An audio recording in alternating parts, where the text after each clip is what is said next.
Members, I'll walk through the finance components of the bill, and then I'll touch on a few of the policy provisions. First of all, I don't forget, I want to thank our able staff. We had great staff led by Committee Administrator Zipko and the researchers on both sides. We really appreciate all the work they did. Mr. Miracle and Mr. Strohmeyer on the DFL side. All three of them worked close together, and I appreciate that. And Representative Hansen, it was an honor to work with you on a number of the provisions.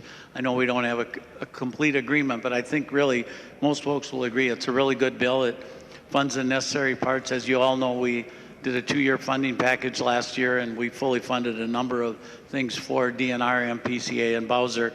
And so these are some of the updates for the bill this year.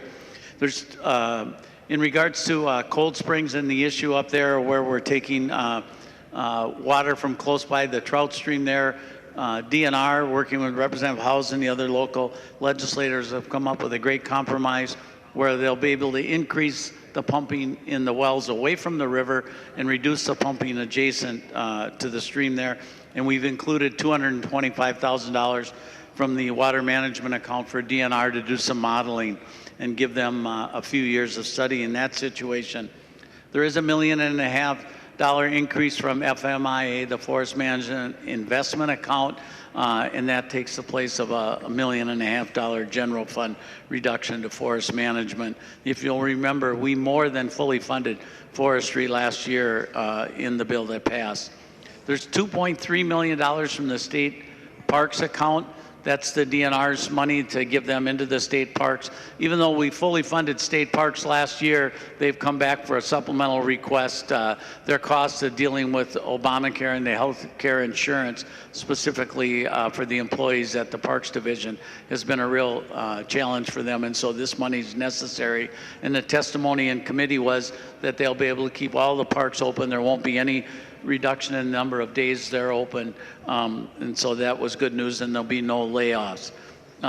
Also in the finance part of the bill, we funded the last part of the helicopter, worked closely with Representative Hackbarth and former Representative Dill in coming to work together with DNR when they were able to find out they could buy a new helicopter for just a little bit more than what they would have had to pay for a used one that didn't quite meet their needs.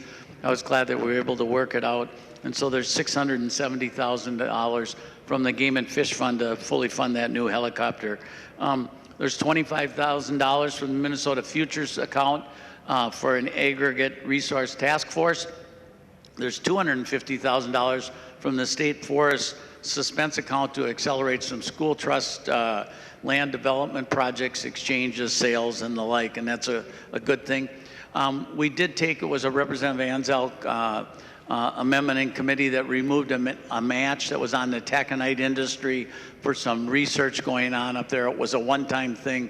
They just don't have the funds currently, and that I think was around a little over $200,000 match not required by them. That's basically what the finance components are. I'll just touch on a few of the policy ones that are included. There's some updates in regards to AIS. Specifically, it includes a pilot project on Lake Minnetonka where we'll allow boats in the possession of like a marina where they can leave it and store it in a boat house, a storage building that's off-site, and then they know they're going to bring the boat back into the same lake. They don't need to decontaminate it and spend a lot of expense and time when they know the boat's coming back in the same lake.